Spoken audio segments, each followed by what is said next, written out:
योगी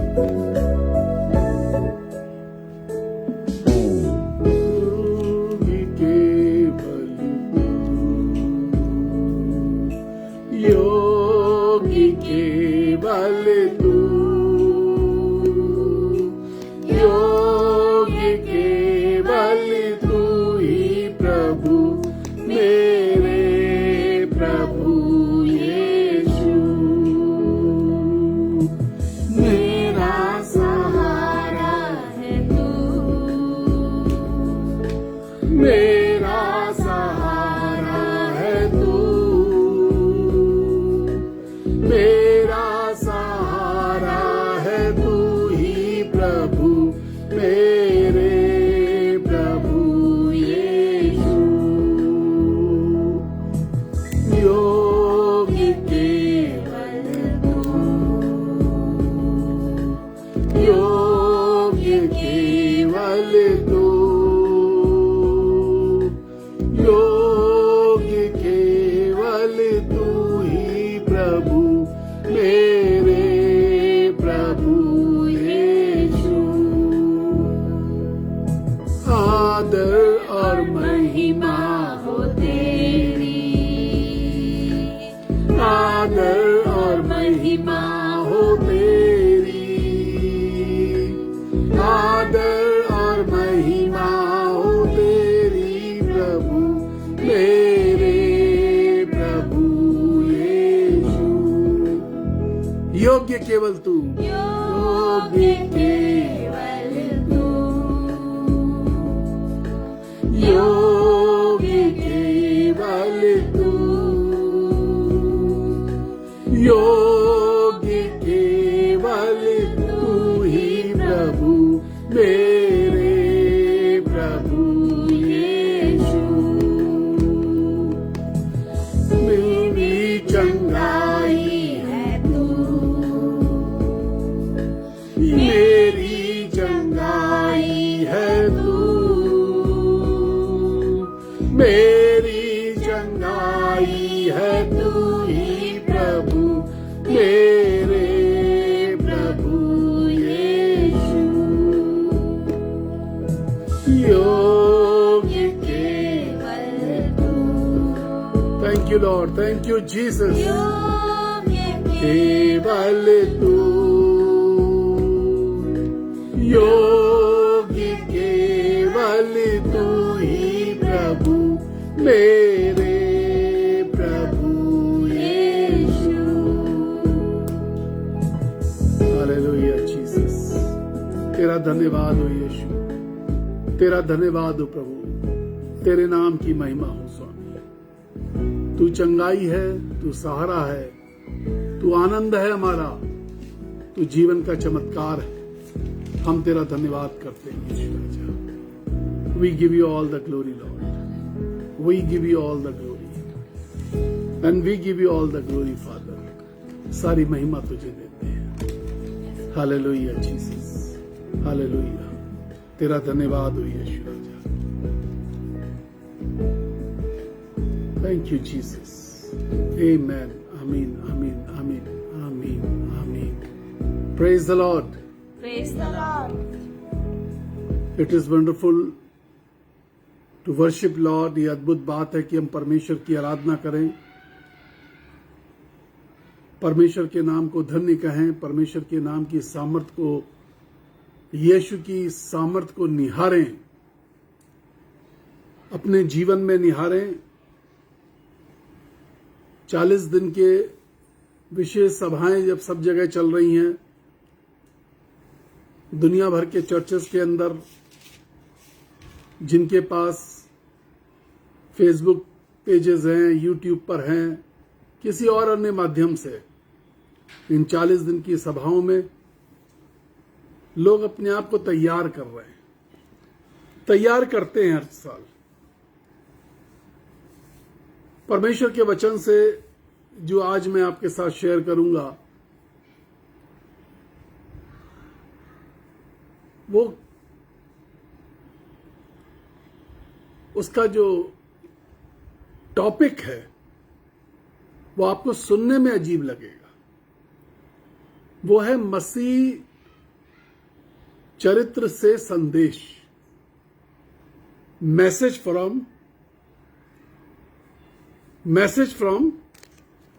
Christian character. मसीह चरित्र से संदेश। आपने बहुत बार मसीह चरित्र के बारे में सुना होगा, मसीह आचरण, मसीह स्वभाव, लेकिन ये जो चरित्र है मसीह, इससे कैसे संदेश जाता है, every Christian must learn it. ये सीखने की बात है।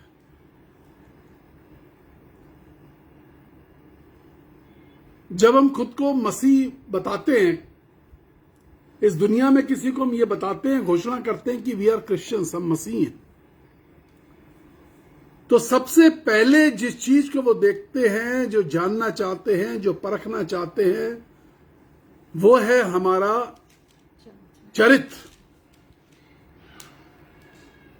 देखिए, आप नौकरी में जाते हैं, आपसे कहा जाता है चरित्र प्रमाण पत्र लेकर के आओ।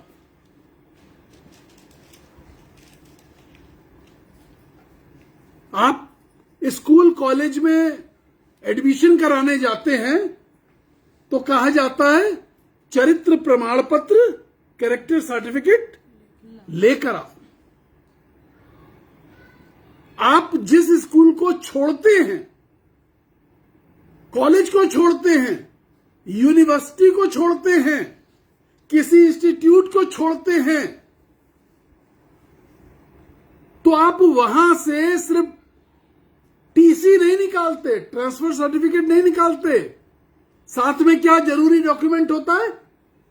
कैरेक्टर सर्टिफिकेट, चरित्र प्रमाण पत्र। जब कोई कंपनी या कॉलेज आपके कॉलेज से आपकी इंक्वायरी करता है, आपके पिछले कार्यालय से इंक्वायरी करता है, तो सारी चीजों के साथ जिस चीज की सबसे पहले इंक्वायरी करता है वो है चरित्र, कैरेक्टर सर्टिफिकेट, चरित्र प्रमाण पत्र। इसका मतलब ये जो चरित्र प्रमाण पत्र है, ये जीवन में बेहद जरूरी, बहुत आवश्यक डॉक्यूमेंट। मसीह जीवन में भी ये जो मसीही चरित्र है, ये सबसे ज्यादा इंपॉर्टेंट, सबसे ज्यादा आवश्यक डॉक्यूमेंट है, सबसे जरूरी कागज है। जो चीज सबसे पहले देखी जाती है वो है चरित्र, और आपको चरित्र दिखाना होता है। इंस्टीट्यूशनल चरित्र किसी कागज के टुकड़े पर कोई लिख के दे सकता है, कोई गलत सही उसमें कर सकता है, लेकिन मसीह चरित्र, क्रिश्चियन कैरेक्टर,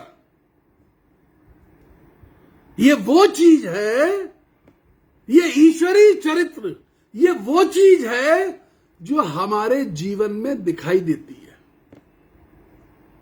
जो हमारे जीवन में लोग देखना चाहते हैं, जो हमारे जीवन में लोग देखते हैं, परखते हैं, सोचते हैं, इनका चरित्र कैसा है। आप यदि मसीह हैं तो आपके अंदर से मसीही चरित्र दिखाई देना चाहिए। जब हम लखनऊ से, मुझे याद है जब हम लखनऊ से मेरठ शिफ्ट हुए,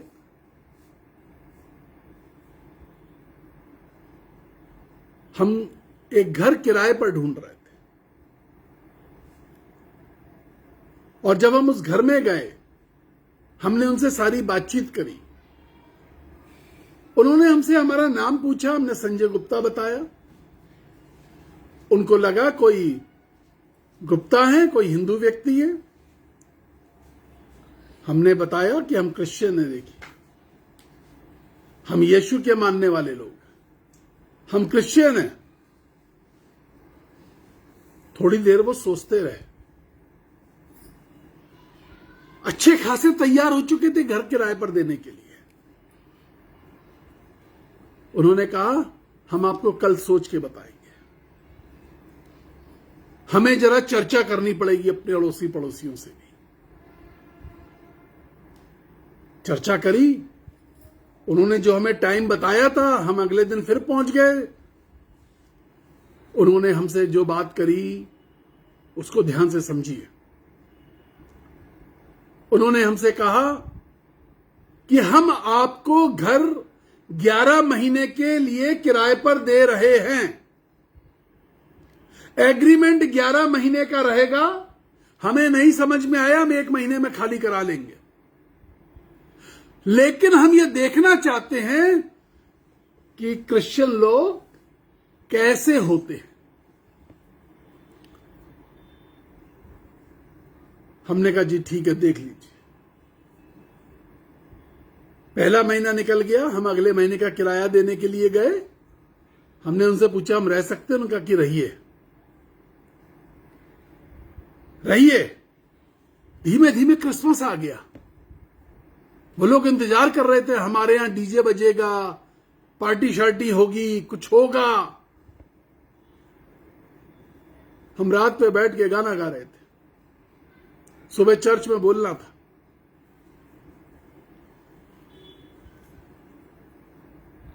उनको अजीब सा लगा, मसीह भजन गाए जा रहे हैं। सुबह उठे, चर्च चले गए, लौट के आए, आसपास के सब लोगों के घर में केक भेजा अपने दोनों बेटियों से। वो ताज्जुब कर रहे थे, आपके यहां कुछ भी नहीं होता, डांस नहीं होगा, डीजे नहीं बजेगा। हमने तो सुना था क्रिश्चियन लोग ऐसे करते हैं। 7 साल हम उस घर में रहे। उन्होंने कभी हमसे दोबारा एग्रीमेंट साइन नहीं कराया। उनको घर में रेनोवेशन कराना, तो उन्होंने कहा कि हम चाहते हैं आप ही रहिए, लेकिन आप सिर्फ 10-12 महीने के लिए घर खाली कर दीजिए और वापस 10-12 महीने बाद आ जाइएगा। हमारे बिल्कुल नेक्स्ट घर खाली पड़ा हुआ था, खाली हो रहा था। उनको पता चला, उन्होंने हमसे संपर्क किया। मैंने कहा आप पता कर लिए? कह रहे हमें कुछ पता नहीं करना आपके बारे में। आपको मैं बता दूं मैं कहां रहता हूं।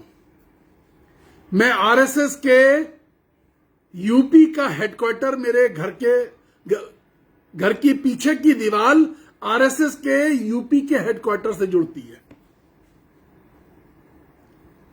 मेरे बगल में मेरठ के सबसे बड़े पंडित जी रहते हैं। मेरे घर के सामने वाला जो घर है वो भी एक हिंदूवादी बड़े नेता हैं। मैं उन सब के बीच में, एक बड़ी कॉलोनी के बीच में, जिसमें सब सारे के सारे अन्य जातियों से हैं, एक भी क्रिश्चियन नहीं है।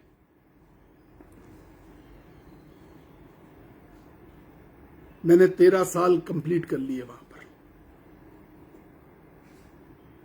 तुम्हारा चरित्र दिखाई देना चाहिए।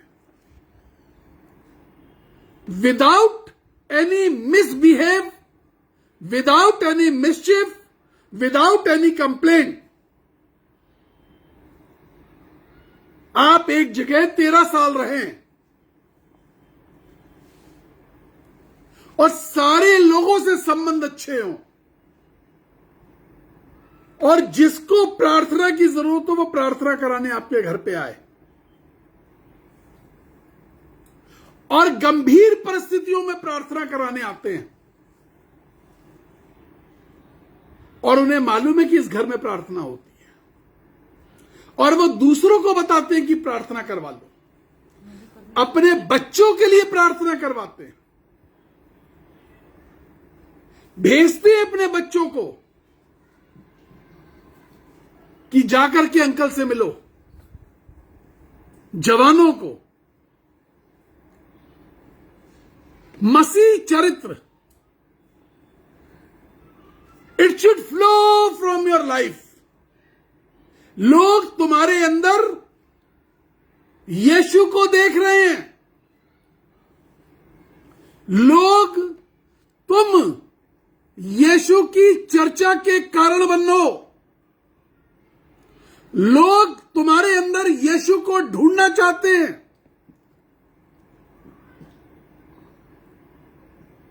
If we read the book of Romans, अगर हम रोमियो की पत्री पढ़ें, चैप्टर 12 वर्स 12, 12वां अध्याय,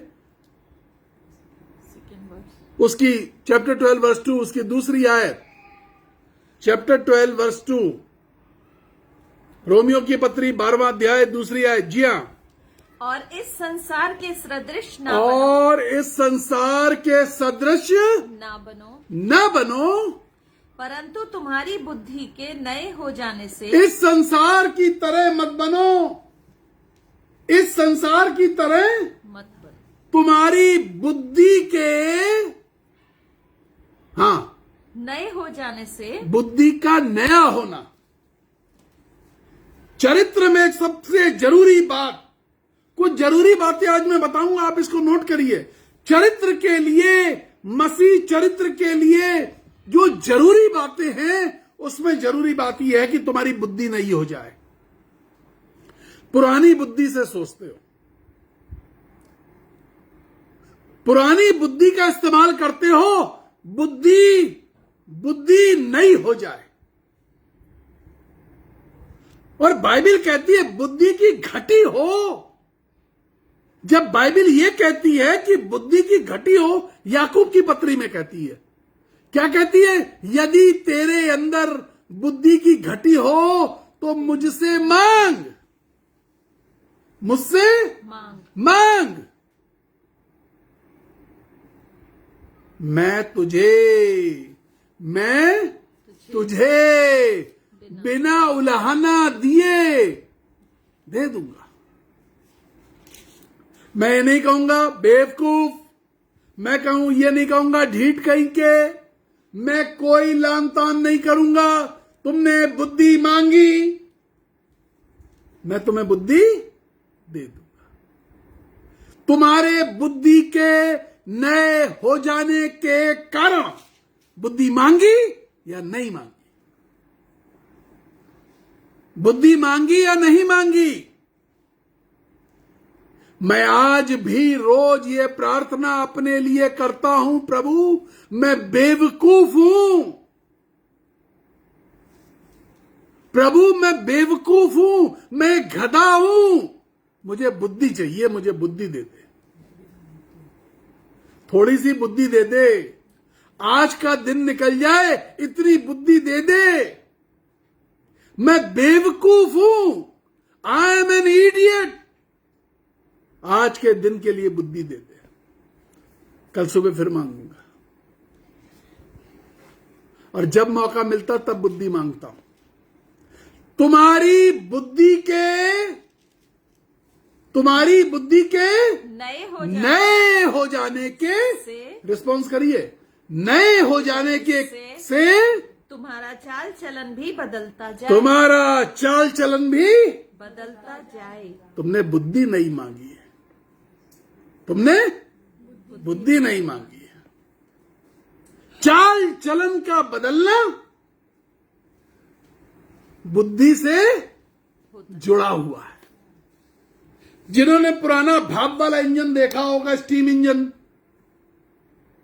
इंजन जिन्होंने देखा, तो वो जब ऐसे चलता था,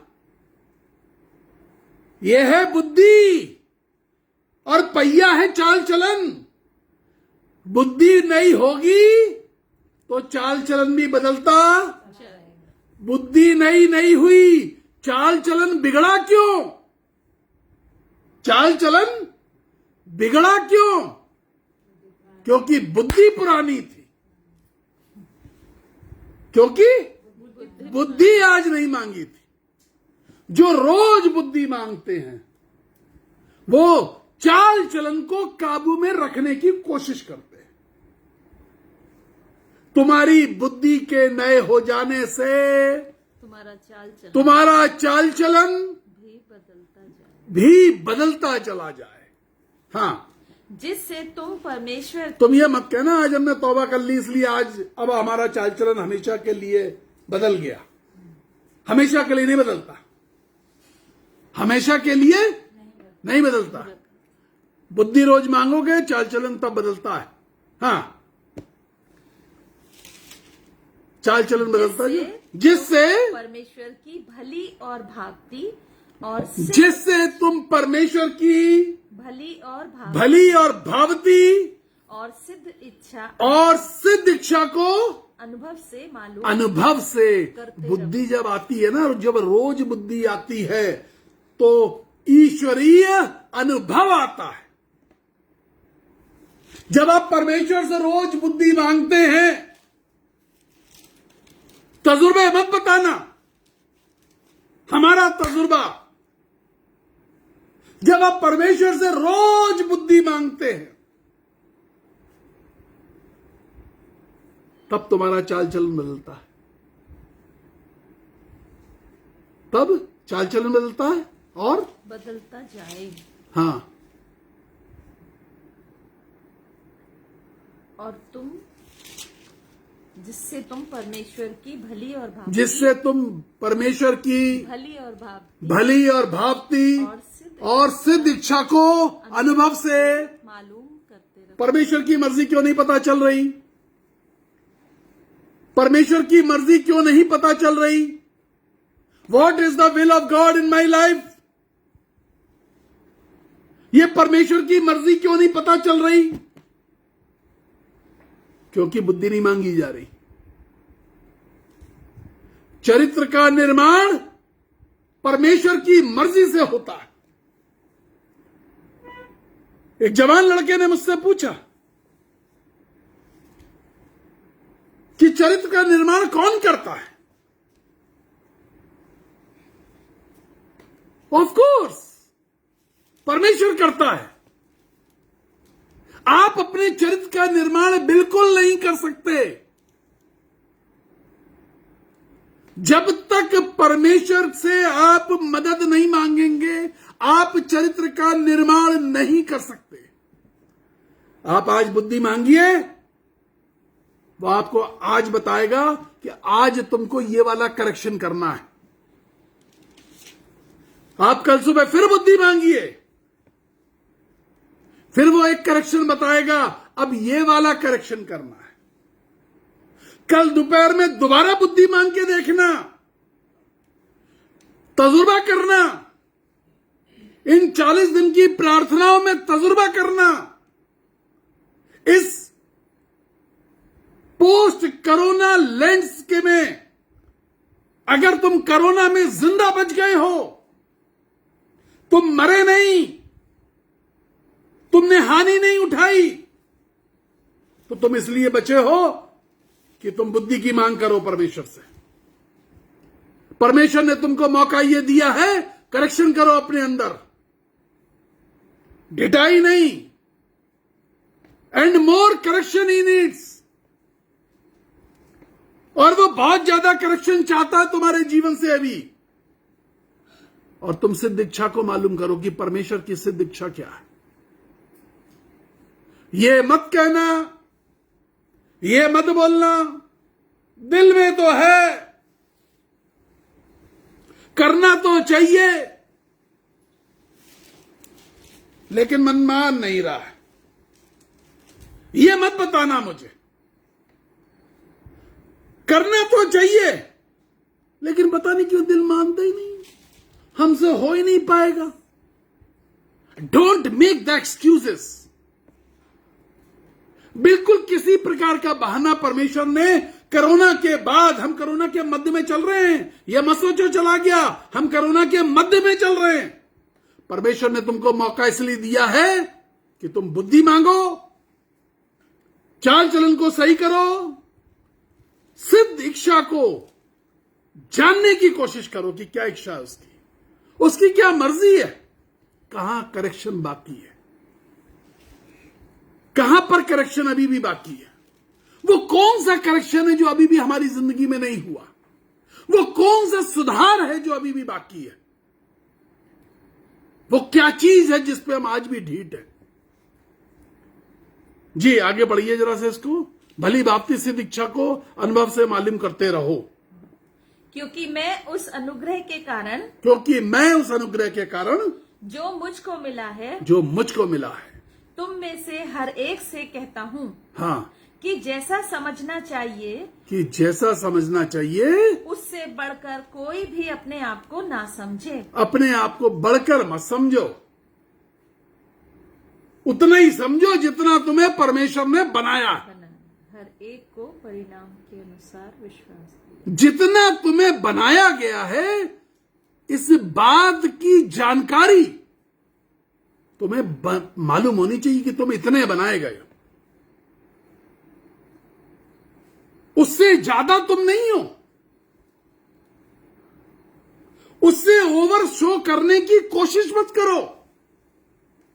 उससे ज्यादा अपने आप को दिखाने की कोशिश मत करो। उससे ज्यादा अपने आप को बताने की कोशिश मत करो। सिद्ध इच्छा जब जानोगे, देखिए इच्छा नहीं लिखा है, इच्छा क्या लिखा है? सिद्ध इच्छा, perfect will of God, the perfect will of God, perfect will of God. Will आपकी हो सकती है, विल आपकी हो सकती है, लेकिन परफेक्ट विल ऑफ गॉड, परमेश्वर की सिद्ध इच्छा क्या है? जब उससे आसमान के खुदा से बुद्धि मांगोगे और अपने दिमाग के ढक्कन को किनारे रख दोगे, no I will not listen to my brain, I will not listen to other mouth, मैं दूसरों के मुंह को नहीं सुनूंगा, मैं दूसरों के मुंह से निकले हुए शब्दों से डिसीजन लेता हूं, मैं दूसरों के मुंह से निकले हुए शब्दों को सुनकर के चलता हूं। नो,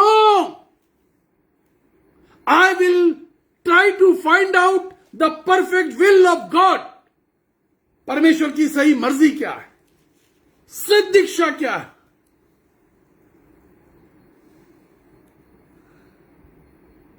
यू मस्ट नो, तुम्हें जानकारी होनी चाहिए। बताइए आगे क्या लिखा। क्योंकि जैसे हमारी एक देह में बहुत से अंग हैं, क्योंकि जैसे हमारी एक देह में बहुत से अंग हैं और सब अंगों का एक ही सा काम नहीं, सबका एक ही सा काम नहीं है। हम क्या करते हैं, हम दूसरे को देखते हैं और वैसा बनने की कोशिश करते हैं। देखिए आज मैं बता दूं, कम शब्दों में सबसे बड़ा रहस्य बता रहा हूं। बाइबल में एक ही मूसा था, एक ही पौलुस था, एक ही इसहाक था, एक ही यूहन्ना था, एक ही लूका था, एक ही दाऊद था। एक जैसा कोई नहीं था। उनमें जो समानता थी वो ये थी कि वो परमेश्वर की सिद्ध इच्छा को जानने वाले लोग थे, और उनके पास जो अनुभव था वो अनुभव यह था, आप जब भी बाइबल को पढ़िए तो वो ये अनुभव था कि वो रोज परमेश्वर की सामर्थ को और परमेश्वर की बुद्धि को और परमेश्वर की समझ को खोजने वाले लोग थे। दाऊद ने मूसा बनने की कोशिश कभी नहीं करी, और मूसा ने इब्राहिम बनने की कोशिश नहीं करी, और इब्राहिम ने मूसा बनने की कोशिश नहीं करी, और पौलुस ने इसहाक बनने की कोशिश नहीं करी, और सिलास ने पौलुस बनने की कोशिश नहीं करी। हम एक दूसरे के साथ कंपटीशन में भिड़े हुए हैं और अपने चरित्र को बर्बाद कर रहे हैं।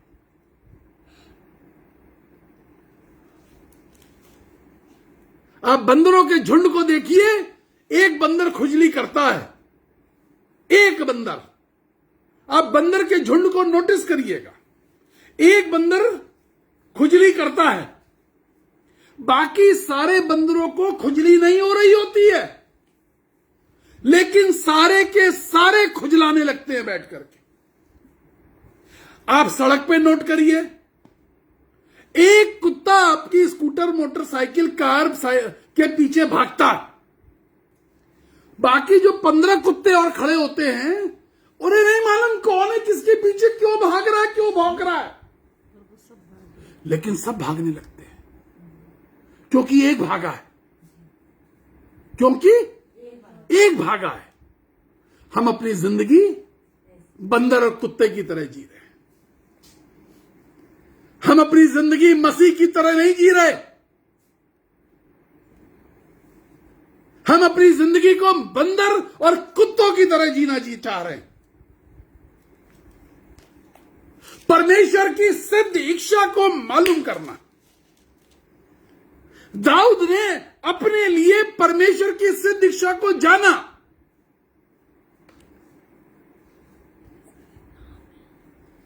मूसा ने परमेश्वर की इच्छा को जाना। रोज तंबू में परमेश्वर उससे बात करता था। इब्राहिम वेदी के सामने खड़ा होता था और परमेश्वर उससे बात करता था। And he used to ask for the wisdom for whole day. 24 साल ऐसे नहीं चला। 40 साल मूसा ने अगुवाई यूं ही नहीं करी। नो,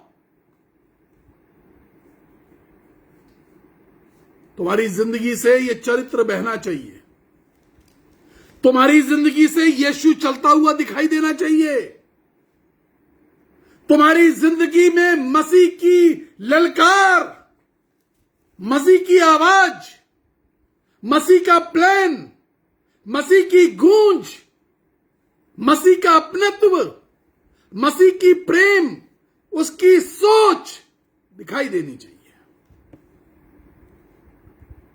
इन 40 दिनों की आराधना में, इन 40 दिनों के अंदर जो परिवर्तन चाहिए, वो चाहिए ये मसीह के चरित्र से संदेश निकले। संदेश निकले तुम्हारे अंदर से, बहे संदेश। जहां हम रहते हैं वहां सबको मालूम है कि हम एक मसीह प्रचारक हैं। सबको मालूम है। सबको मालूम है कि इनके घर में लोग प्रार्थना कराने, वो खुद ही प्रार्थना कराने आते हैं।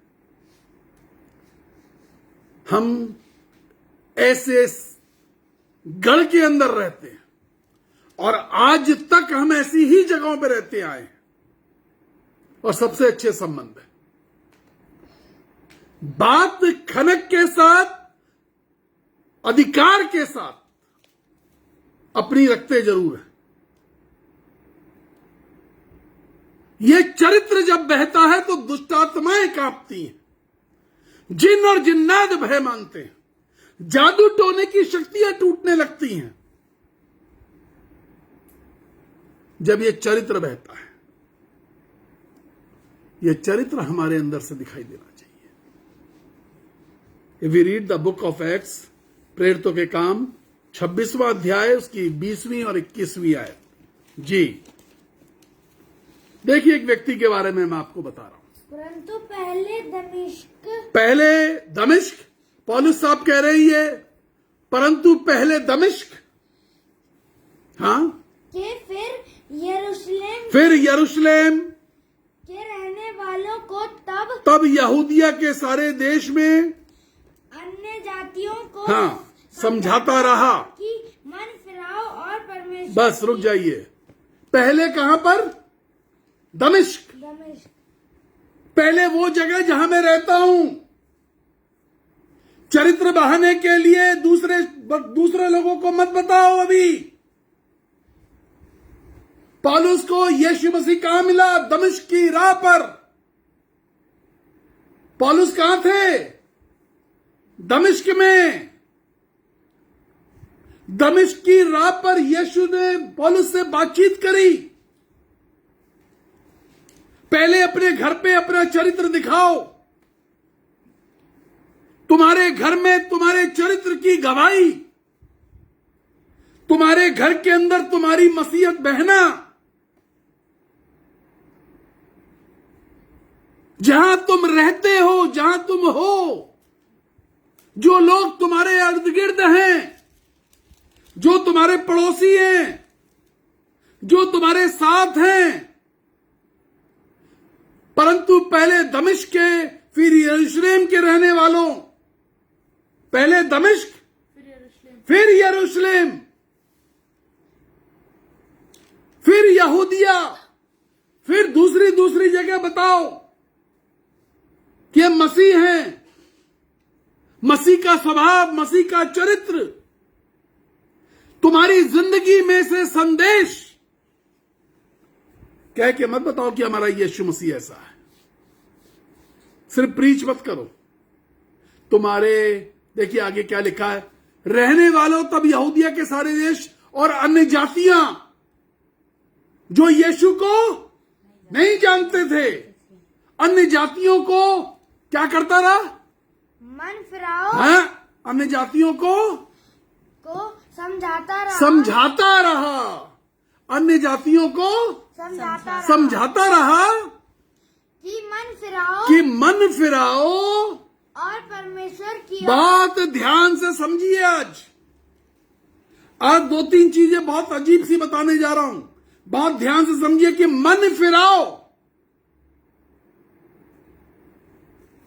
क्या उसने प्रचार किया यूहन्ना बपतिस्मा देने वाले ने?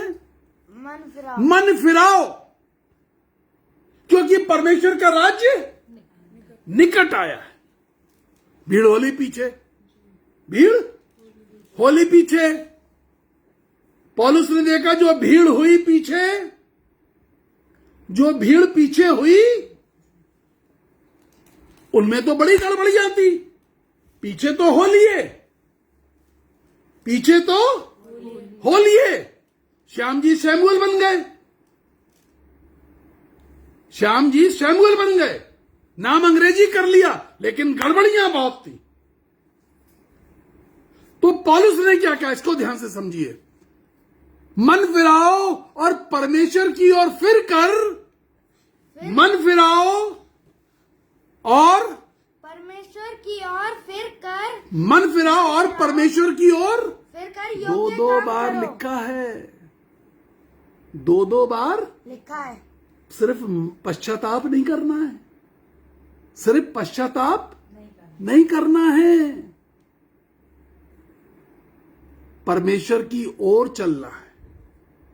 सिर्फ एक बार पश्चाताप कर लिया, नो, पश्चाताप नहीं करना है, परमेश्वर की ओर चलना है। और परमेश्वर की ओर चल करके क्या करना है? परमेश्वर की ओर फिर कर मन फिराओ के योग्य काम करो। काम दिखाई देने चाहिए, वो काम तुम्हारे चरित्र में, वो काम मसीह चरित्र में यीशु के काम तुम्हारी जिंदगी से दिखाई देने चाहिए। चर्चाबाजी बहुत हो गई, चर्चे से काम नहीं चलेगा। चर्चे कर लिए, पर्चे छपवा दिए, चर्च की बिल्डिंग बनवा दी, चर्च के बाहर बेंच लगवा दी, पंखा लगवा दिया, घड़ी लगवा दी। मसीह चरित्र के अनुसार काम दिखाई देना चाहिए।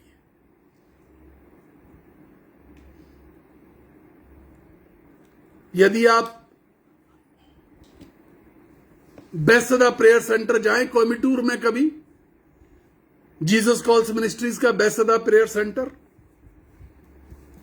जब आप वहां जाएंगे तो वहां जो पत्थरों पे नाम लिखे हुए हैं, तो आप पाएंगे कि पत्थरों पे जो नाम लिखे उसमें 90% लोग हिंदू हैं। 60% 50% से ज्यादा उसमें मारवाड़ी लोग हैं जिन्होंने पैसा लगाया है, बहुत बड़ा पैसा लगाया है। वो ऐसे नहीं खड़ा हो गया, लेकिन वो मसीह नहीं है दान देने के बाद। वो दान देने के बाद मसीह नहीं है। मसीह नहीं है। इस बात को याद रखिए। दान कोई भी दे सकता है, लेकिन मसीह होना अलग बात। वो मसीह नहीं है।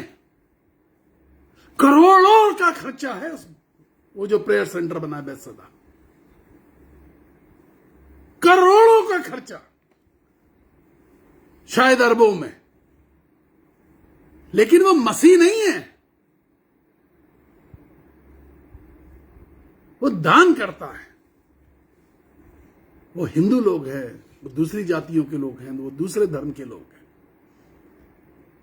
मसीह स्वभाव, मसीह चरित्र। इसलिए बाइबल कहती है मन फिराओ, परमेश्वर की ओर फिरो। हमसे इतने अन्य जाति लोग प्रार्थना कराते हैं, ज्यादातर अन्य जाति ही कराते हैं। हमारी मिनिस्ट्री नॉन क्रिश्चियंस के लिए, लेकिन वो सब मसीह नहीं हो जाते। वो सब मसीह नहीं है। मैं जिनकी बात कर रहा हूं, मैं मसीहों की बात कर रहा हूं, जो इन 40 दिनों के अंदर चल रहे हैं, जो कहते हैं कि हम मसीह हैं। परमेश्वर के योग्य काम करो, तुम्हारे कामों में मसीह दिखाई देना चाहिए।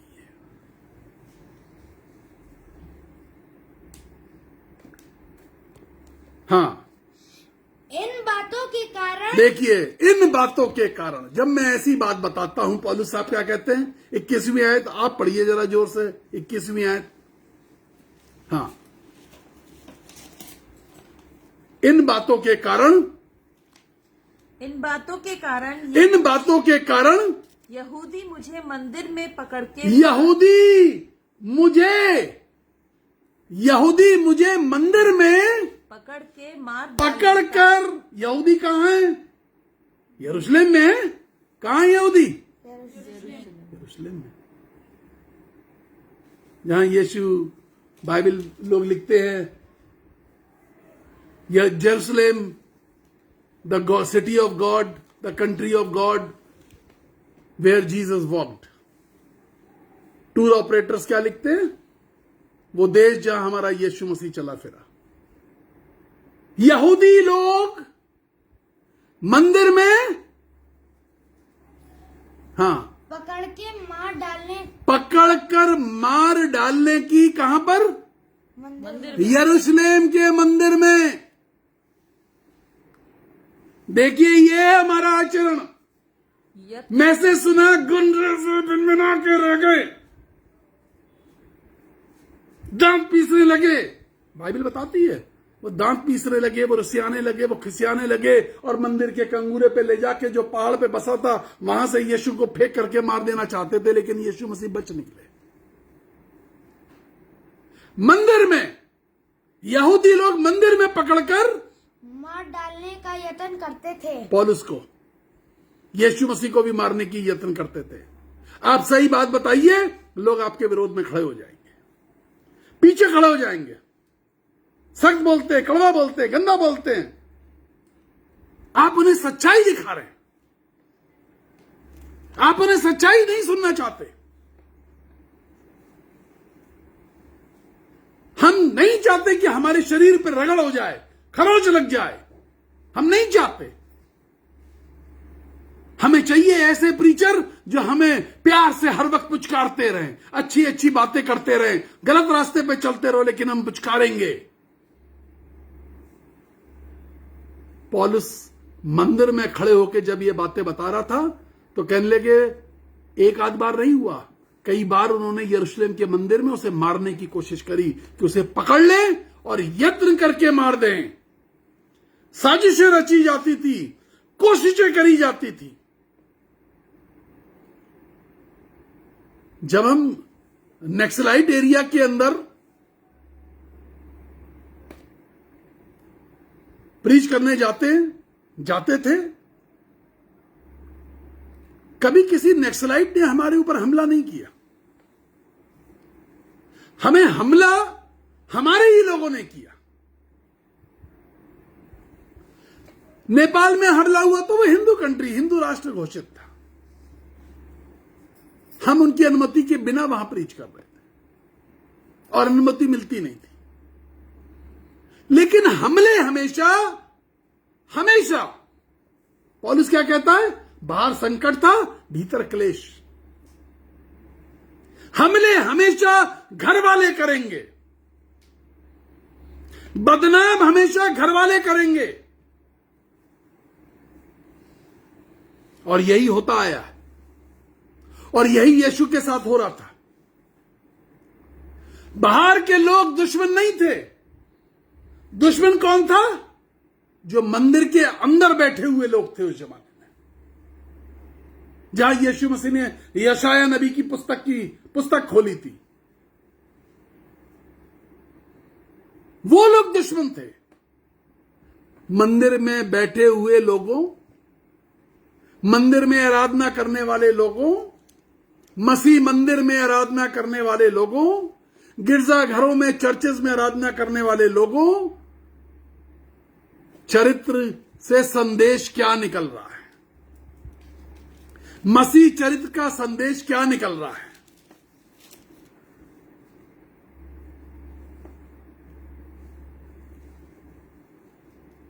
मैंने आपसे कहा कि मुझसे पूछा, एक जवान लड़के ने, यूथ लीडर था वो, उसने मुझसे पूछा कि ब्रदर, चरित्र का निर्माण कौन करता है? मैंने कहा परमेश्वर करता है। देखिए, खुशनुमा समय में चरित्र का निर्माण तो हम कर लेते हैं। जब अच्छा समय होता है ना, हम सब कुछ हालेलुया प्रेज़र और सब अच्छा चल रहा होता है। लेकिन जो दुख का समय आता है, कष्ट का समय, बाइबल क्या बताती है, वहां चरित्र का निर्माण ज्यादा अच्छा होता है। If we read the book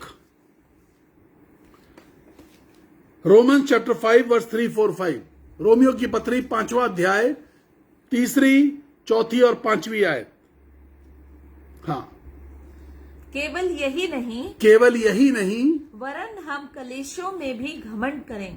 केवल यही नहीं वरन हम क्लेशों क्लेशों में भी घमंड करें। क्लेश, हाँ, यही जानकर कि क्लेश से धीरज। बहुत सारे वरदान हमें मिल गए थे। एक दिन बैठे बैठे हमने परमेश्वर से कहा, एक पास्टर ने मुझसे एक्चुअली कहा कि तुम्हें परमेश्वर से धीरज मांगना चाहिए। मुझे लगा एक बहुत अच्छे पास्टर है, उन्होंने मुझसे कहा है कि धीरज मांगना चाहिए। तो मैंने प्रार्थना करी। मैंने कहा, प्रभु मुझे ये धीरज का वरदान दे। आत्मा का फल है धीरज। ये आत्मा का फल मेरे अंदर शायद नहीं दिखाई दे रहा, दे मुझे। मैंने धीरज क्या मांगा, मेरे जीवन में क्लेश की बाढ़ आ गई। मैं व्यथित हो गया, मैं परेशान हो गया, मैं टूट गया। ये आयतें जो मैं आपसे पढ़वा रहा हूं आज, इनको अंडरलाइन जरूर कर लीजिए। इस आयत ने मुझे बहुत कुछ शिक्षा दी। केवल यह नहीं वरन क्लेशों में भी घमंड करें। मुझे समझ में आ गया कि जो क्लेश आए हैं मेरी जिंदगी में, आने वाले समय में ये मुझे घमंड करने का मौका देंगे। क्लेशों में भी घमंड करें, हाँ, यही जानकर कि क्लेश से धीरज और धीरज से खरा निकलना। अय्यूब के लिए क्या लिखा हुआ है? अय्यूब उस जमाने का खरा व्यक्ति था। मैं ये नहीं कह रहा कि मैं खरा हूं, लेकिन प्रोसेस में हूं। मैं ये नहीं कह रहा आपसे कि मैं खरा व्यक्ति हूं। क्लेश से धीरज और धीरज से खरा निकलने का मूल मंत्र, रेसिपी। आप कोई चीज किचन में बनाते हैं, उसकी रेसिपी होती है ना। तो खरा निकलने की रेसिपी क्या है? खरा निकलने की रेसिपी पूरी बाइबल में सिर्फ एक है, क्लेश में धीरज, और धीरज से खरा निकलना। कमाल की बात है। लोग कहते हैं कि अय्यूब के ऊपर विपत्तियां आई। अरे विपत्ति तो बहुत बाद में आई, खरा तो अय्यूब को परमेश्वर ने पहले डिक्लेयर कर दिया। इसका मतलब यह कि इसके पहले भी क्लेश अय्यूब पर आ चुके थे और उसने खराई का परिचय दिया था, और परमेश्वर ने उस खराई को देखा था, परमेश्वर ने उस खराई को समझा था, और उस खराई को देख करके शैतान को हुक्म दे दिया, कह दिया जा कर ले अपनी मन की मर्जी अय्यूब के साथ। और रोज हम भी कुश्ती लड़ते हैं शैतान के साथ, रोज वो रोज नए दांव खेलता है। और लोग मुझसे पूछते हैं आप कैसे हैं, तो हम कहते हैं we are in the battlefield, हम युद्ध के मैदान में। खरा निकलना मूल मंत्र है, रेसिपी है। अगर आपको खरा बनना है तो क्लेशों के बीच में से निकलना सीखिए। क्लेश में डरिए मत, क्लेश से भागिए मत। क्लेश पैदा करने वाले अपने घर के लोग होंगे, बाहर के मोहल्ले के पड़ोसी किराए के लोग नहीं क्लेश पैदा करते। क्लेश हमेशा घर के लोग पैदा करते हैं, अपने लोग पैदा करते हैं, अपने नजदीकी लोग पैदा करते हैं, अपने करीबी लोग पैदा करते हैं, जिन पे आप विश्वास कर सकते हैं वो लोग पैदा करते हैं, जिन पर आप सब कुछ निछावर करना चाहते हैं वो लोग पैदा करते हैं, जिनको लिए जान छड़कते हैं वो लोग क्लेश पैदा करते हैं। क्लेश में से धीरज, और धीरज से खरा निकलना रेसिपी है साहब, ये रेसिपी है। इसको नोट कर लीजिए, पूरी बाइबल में कोई दूसरी रेसिपी नहीं है। प्रभु मैं खरा कैसे बनूं, कोई रेसिपी नहीं है, कोई रेसिपी नहीं है। ये रेसिपी है जो मैं बता रहा हूं आपको जी। और खरे निकलने से आशा उत्पन्न होती है। हाँ, और आशा से लज्जा नहीं होती, और लाशा से लज्जा नहीं होती। खुल के क्योंकि कहते हैं मरेंगे तो ऐसे, क्योंकि जिंदा पे स्वर्ग देखा है, कहीं नहीं जाएंगे। जब इस दुनिया को छोड़ेंगे तो हमें हमारी जगह मालूम है, हम कहां पर होंगे, क्योंकि जिंदा पे स्वर्ग देखते हैं, जिंदा रहते हुए आशा होती है, और आशा से लज्जा नहीं होती। क्योंकि पवित्र तुम बिना शर्म के इस बात की घोषणा कर सकते हो कि मैंने जिंदा रहते देखा है, जिस दिन इस देह को त्यागूंगा, जिस दिन देह त्यागूंगा उसके बाद स्वर्ग में मेरी सीट है, मैं जगह है, मुझे मालूम है वो कौन सी जगह है, वहीं पे मिलूंगा। फिर तुम लज्जा नहीं करोगे।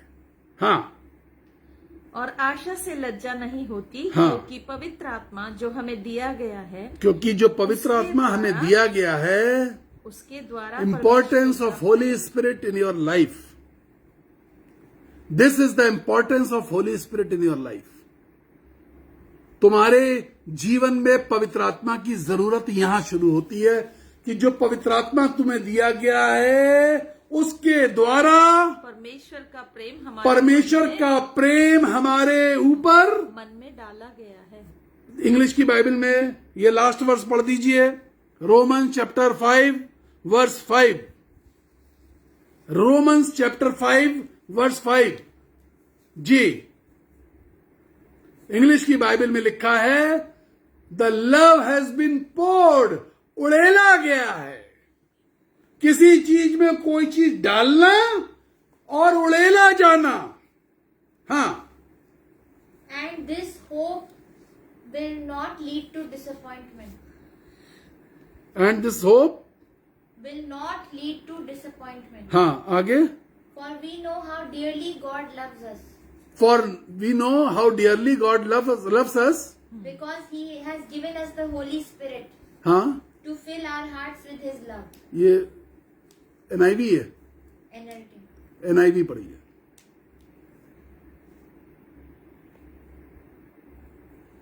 NIV वर्जन पढ़िए। And hope does not put us to shame. And hope does not put us to, आशा हमें शर्म में नहीं डालती। हाँ, Because God's love has been poured because God's love has been out. Poured, उड़ेला गया है। परमेश्वर का प्यार पवित्र आत्मा के द्वारा उड़ेला गया है। परमेश्वर हमसे प्यार करता वो एक अलग बात है, आप परमेश्वर से प्यार करते वो अलग बात है, लेकिन वो प्यार जो पवित्र आत्मा के द्वारा उड़ेला जाता है, that is totally different. Because the Holi spirit with love brings the Joy of the haven, the version of the haven, the scene of the heaven, the beauty of the heaven. It takes you into the heaven. It brings you out from the heaven. पवित्र आत्मा अपने प्यार में भर के तुम्हें स्वर्ग में उठा के ले जाता है और स्वर्ग से वापस लेकर के आता है।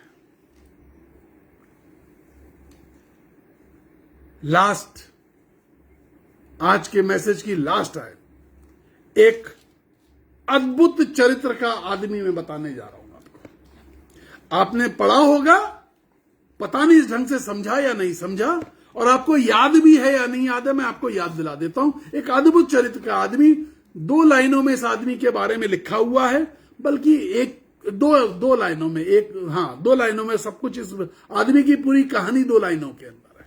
जी, आप पढ़िए जी। लूका की इंजील 2 अध्याय 25वीं आयत, आखिरी। और देखो यरूशलेम में, बहुत ध्यान से सुनिए इस चीज को। और देखो यरूशलेम में शमौन नाम एक मनुष्य था,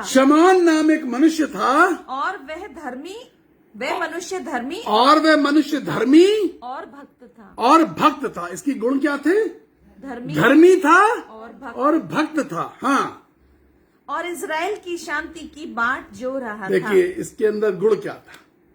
ये सिर्फ धर्मी नहीं था, ये धर्मी के साथ भक्त था।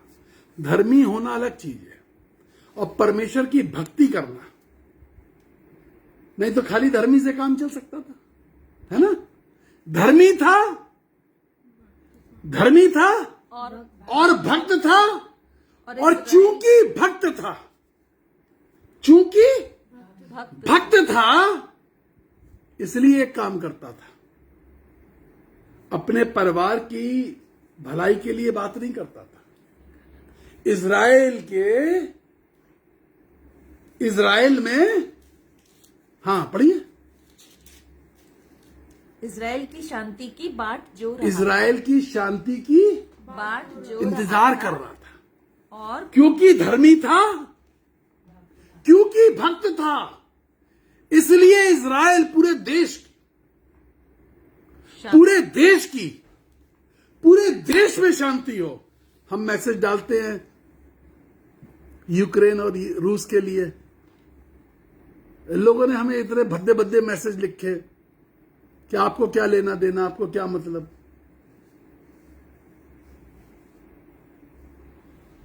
अब जिम्मेदारी है हमारी, हम मसीह, हमारी जिम्मेदारी है कि विश्व में शांति हो। सैकड़ों लोग चेन प्रेयर से जुड़ गए, 2-2.5 हजार लोग जुड़ गए हमारे साथ, लेकिन कुछ लोगों को मौका मिल गया भद्दी भाषा में बात करने का। हम बार बार लिखते हैं कि शांति की बात हो, हथियार सप्लाई होने से शांति की बातें नहीं होती। या आज भी हमारा जो व्हाट्सएप पे स्टेटस है उसमें हमने डाला, ये आग में घी डालने जैसा काम है। भक्त था, अब जो मैं बताऊंगा उसको ध्यान से सुनिए। हाँ, और देखो यरूशलेम में शमौन नाम का एक मनुष्य था, वह मनुष्य धर्मी और भक्त था, और इजराइल की शांति की बाट जो रहा था, और पवित्र पवित्र आत्मा। कमाल की बात है, अभी यीशु मसीह पैदा में नहीं हुआ था। पवित्र आत्मा उस पर कब पर है? कब से? यीशु मसीह पैदा नहीं हुए हैं अभी। और पवित्र आत्मा उस पर है। यीशु मसीह पैदा कब हुए? It was the darkest period of the history. Bible बताती है जो अंधकार में चल रहे थे उन्होंने रोशनी देखी, ज्योति पाई। घोर अंधकार में चलने वाले लोगों ने, तारीकी में चलने वालों ने रोशनी पाई।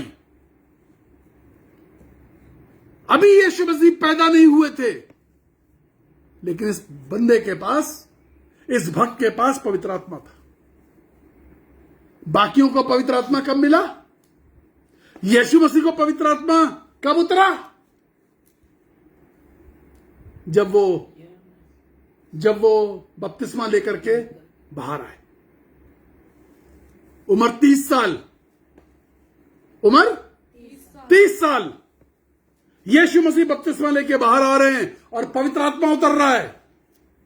लेकिन इस व्यक्ति के पास पवित्र आत्मा पैदा होने के पहले से है, क्योंकि जब मंदिर में यीशु मसीह को ले जाया गया, जहां ये बैठा रहता था, तब यीशु मसीह बच्चे की तरह छोटे से 40 दिन के गोद में अपनी मां के साथ गए थे। और इसने बच्चे के सर पे हाथ रखा था। बालक यीशु के सर पे इसने हाथ रखा था। भक्त था, धर्मी था और इज़राइल की शांति की बाट जो रहा था। चरित्र तुम्हारे अंदर से बहना चाहिए। चरित्र बहना चाहिए। चरित्र संदेश देता हुआ दिखाई देना चाहिए। मसीह का संदेश तुम्हारे चरित्र से बहता हुआ दिखाई दे। भक्त था, धर्मी था, विश्व शांति की बात सोच रहा था, इज़राइल में शांति की बात सोच रहा था। मैं प्रार्थना करने जा रहा हूं, अपनी ईमानदारी को आज चेक करें। अपनी ईमानदारी को चेक करिए। Hallelujah, thank you Jesus. अपनी मर्जी से चलता रहा, लेकिन प्रभु तुझको अपना ना कहा। लेकिन प्रभु जी आज से मैं तेरे क्रूसी को ले लेता हूं। तेरी इच्छा पूरी हो जा, हाथों में तेरे जीवन है ये। मेरा कुमार तू, मैं मिट्टी हूं, मुझको बना, मुझको संभाल। वो भक्त था, आत्मा से परिपूर्ण हुआ। हमारा चरित्र दिखाई देना चाहिए। परमेश्वर की सिद्ध इच्छा जानकारी हासिल करने से हमारा चरित्र बदलता है। रोज बुद्धि मांगने से चरित्र बदलता है। उस बुद्धि को फॉलो करने से चरित्र बदलता है। मैं प्रार्थना करने जा रहा हूं। कई बार हमारी जीवन की चीजें इसलिए रुकी हुई हैं क्योंकि परमेश्वर इंतजार कर रहा है। परमेश्वर इंतजार कर रहा है कि हम उसके पास आए। He is waiting, he is watching for you. He is waiting, he is watching for you. कितने लोग मुझे लिख रहे हैं कि उनकी पुरानी बीमारियां ठीक नहीं हो रही। कुछ लोग लिख रहे हैं उन्हें जॉब लेटर तो मिल गया लेकिन ज्वाइनिंग लेटर नहीं मिला है। पता नहीं ब्रदर कहां रुकावट है। कुछ लोग लिखते हैं कि डॉक्टर्स कुछ सही बता नहीं पा रहे हैं। कुछ लोग लिखते हैं कि मुकदमों के फैसले सुनवाई पूरी हो चुकी, लेकिन जजमेंट नहीं लिखा जा रहा। चीजें कहीं ठहरी हुई हैं, रुकी हुई हैं। कोई फाइल है जिंदगी की जो कहीं फंसी हुई है, चल नहीं पा रही। परमेश्वर चाहता है कि आप चल करके उसके पास आए और कह दे, प्रभु मुझे बदल दे, मेरे कामों से तेरे नाम की चर्चा हो, मेरे शब्दों से तेरे काम की चर्चा हो। कुछ नहीं होता, जो हो गया जिंदगी में कोई बात नहीं। हमने तो बहुत गड़बड़ियां करी हैं, अनेकों बार गड़बड़ियां करी हैं, लेकिन हर गड़बड़ी में जब यीशु को ढूंढा तो उससे वायदा किया कि हम आगे बढ़ेंगे, इन गड़बड़ियों से आगे बढ़ेंगे, इन गलतियों से आगे बढ़ेंगे, लेकिन तेरा साथ नहीं छोड़ेंगे। आप आगे बढ़िए, उसका साथ मत छोड़िए। He want to carry you. वो लेके चलना चाहता है, वो अपने बाहों में लेके चलना चाहता है, वो अपने ही रास्ते पे लेके चलेगा, आपके रास्ते पे बिल्कुल नहीं चलेगा। उसके रास्ते अलग हैं। उसके रास्ते में जंगल हो सकते हैं, उसके रास्ते में पत्थर हो सकते हैं, उसके रास्ते में पहाड़ हो सकते हैं, लेकिन ठोकर तो नहीं खाने देगा और भूखा भी नहीं रहने देगा। उसके रास्ते में ओस गिरेगी। 40 साल के जंगल में ओस नहीं गिरती थी क्या? नहीं गिरती थी, लेकिन वो भीगते नहीं थे। परमेश्वर ने ओस के लिए रात में आग का खंभा खड़ा कर रखा था। जितनी दूरी में वो लोग, लाखों लोग रहते थे, रात में रुकते थे, ओस उन पे नहीं आती थी। बाइबल बताती है कि वो आसमान को अपने चादर की तरह तान देता है। वो आपके ऊपर अपने हाथ को फैलाना चाहता है। चरित्र का निर्माण करिए, आपका चरित्र आपका संदेश देने वाला हो। मसीह के काम तुम्हारे चरित्र में दिखाई दे, सिर्फ नाम लेने वाले नहीं, काम, मसीह के काम, वो भक्ति। I am going to pray for you. यदि आप निराश, कमजोर अपने आप को समझ रहे हैं, टूटे हुए हैं, I am going to pray for you.